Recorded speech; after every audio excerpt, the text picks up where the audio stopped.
All right, today we're going to dive into something well, it's a huge shift in how we think about social challenges and autism, especially when it comes to the workplace. This is a big one because it challenges a decades-old idea about empathy and asks all of us to look at communication in a completely new light. So let's just start with the reality of the situation.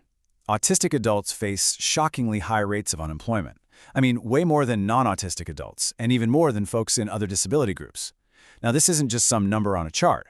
It's a massive, real-world barrier to inclusion, and it's exactly why we need to get to the bottom of this.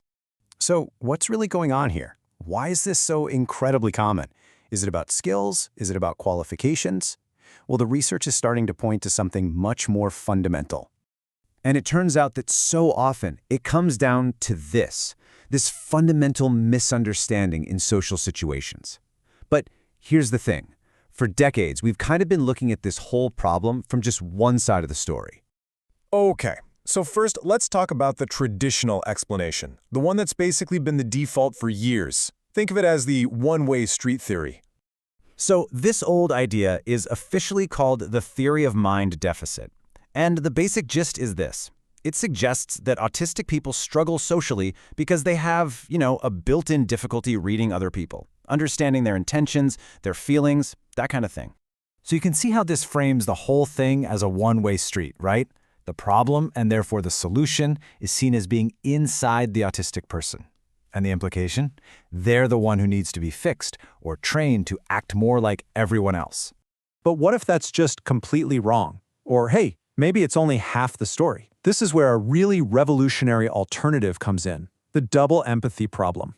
So back in 2012, an autistic academic named Dr. Damian Milton, he put a name to an idea that had actually been floating around the autistic community for a long, long time. He basically said, hey, that old theory is missing something massive.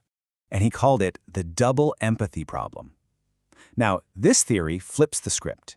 It says empathy isn't a one-way thing, it's a two-way street. So a communication breakdown, it's not a deficit in one person. It's a mutual misunderstanding between two people who just experience the world in fundamentally different ways. It's like a disconnect between two different social cultures. Right, so think about it this way. It's not just that an autistic person might have a hard time reading between the lines of neurotypical communication. It goes the other way, too. The non-autistic person also really struggles to understand autistic communication, their sensory experiences, all of it. That's why it's a double problem.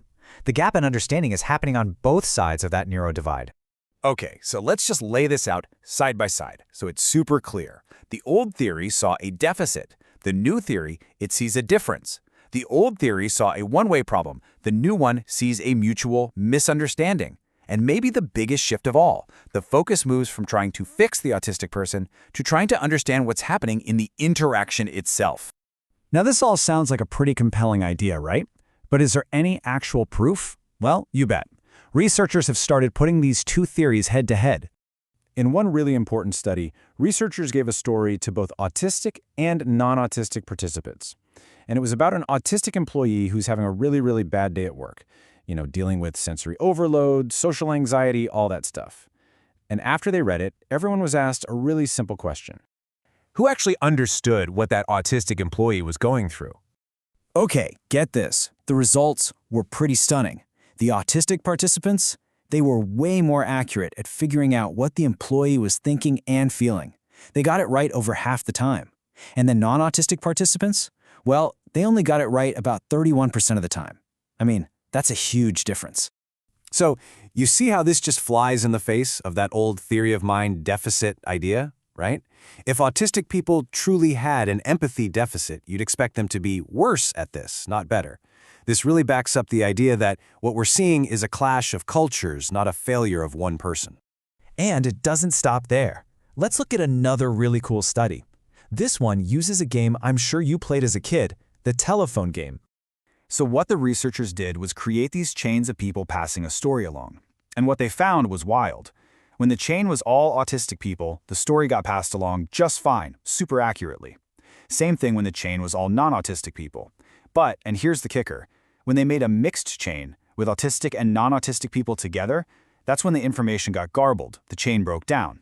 It just goes to show, communication works best when you're speaking the same social language. Okay, so what does this all mean? If the science is really pointing towards this being a mutual problem, a two-way street, well, that changes everything. The biggest, most important takeaway is this.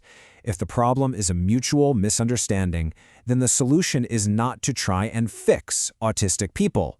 We have to stop focusing our energy on trying to change someone who isn't broken to begin with.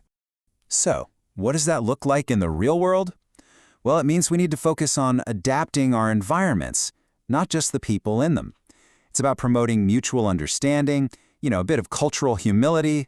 It means we have to start valuing neurodiverse communication styles as just different, not wrong. And maybe most importantly, we have to shift the burden of responsibility from just the autistic person and place it where it belongs, on the interaction itself. And all of this really leaves us with one last big question to think about. If the misunderstanding is mutual, if empathy really is a two-way street, then whose job is it to build the bridge?